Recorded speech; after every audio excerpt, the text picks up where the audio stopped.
Me mo akwa benen somradum TV bedroom health tips so aha na edi nkomo simenum na yenye nimdifo aboa yen na wotwe no mu nyina de bia no ma chechire mu yare no sadetie wiki mo ye ne Dr. Dubuatin wono ne Endpoint Homeopathic Clinic kofare by ene edi nkomo yi adwumako yi so nti ene enya kwan di sa nkomo we nti no na wotwe mo ne ye kasa fa sciatica ho ti yare bia frɛ no o adaje o meso ko be fro wachichum ti frɛ no na ontime mo ye to ayen komo iso na ye hwe complications ti se bia wo experience ni ma waka kan bi na wo bu ani aguso ahunsunsan so dog ye na se ye mo akwa ba enen so ye hwe complications e wo sciatica ho yo na otwe nyina mse ye di nkomo afa ya de efe ne sciatica ho na de ye kan nyina se ye ka sciatica no a na je se nerve bia ni din ye fe ne sciatic nerve the largest nerve wa e wo honam duanim nerve yes is the largest nerve na nerve na nza no I say electrical wires e wo honam dua no na this nerve no de abo nerves be say num e na abotoa enti baako e wo to ase from osisi no aba wo to ase no aba wo nan kokom wo nan bo nifa no baako da ho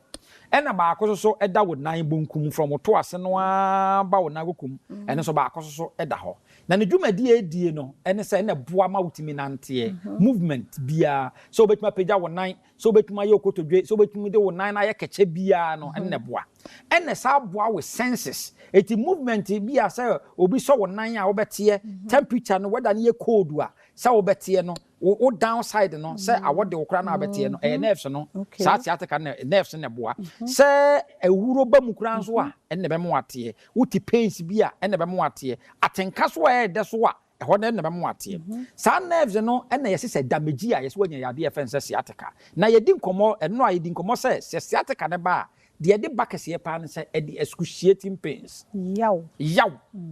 enne de ba eti wo to ase no to twen fa wosisi na obu ha bonso ontimi kura ansole na wagina ho obeni a agis okoto a agis wogina ho a agis wonantia baba mfa wenwuram e ma na mema no ho amu de na ya ho amu na record mo o hwe endpoint de a emma no e de ba mo emma no de ba mo mema no so de ba pa na in fact ya kan wi ase de ya ge se mema ene tanya kase but me de me hwe endpoint de a emma no na de ba kase pa o ya de ntia de om kase ne se ya na ma no ansa no bebiri no ano enhyada mpa exercise ye yetefa akon ema adwadifo yes ono wotefa akon ti adwumadie na wodie no banche de woton a woti wosa enti eno kura timi de ba enti eno no ma wotena nerves no so wo compress no ema nerves ni timi compress so enti eno no so ya ade a etimi de sa mema na driver for no so no mbe omo so e complain pa eti dwumadie bi a wo ye bia no ema wotena se check anam bibia ma wo muduo anase yade bia wanya wo sisi bia betimi de ade efe ne se sciatica no ayedai aba na se de sika ye no se eti ma wo sisi ne yedududu wo to ase twetwen na ase nerves bi ase bibi kikikikiu ema ho na obu akwa wontimi nante the complications ye wo mo no ene se etimi de ema wo downside need to be paralyzing ntimi mpegya nye hwibiem dabi de etimi ye ne se etimi ma obi betimi adwo nso a onte obi betimi agya nan a onte ne complication yes because sense ade be mo wanya atenka se me pese bedwo nso no awu se wadwen no information na o se ketimi peke e de ma adwen no sa ho no side na wu to was obi bedwo nso enso na wanya stroke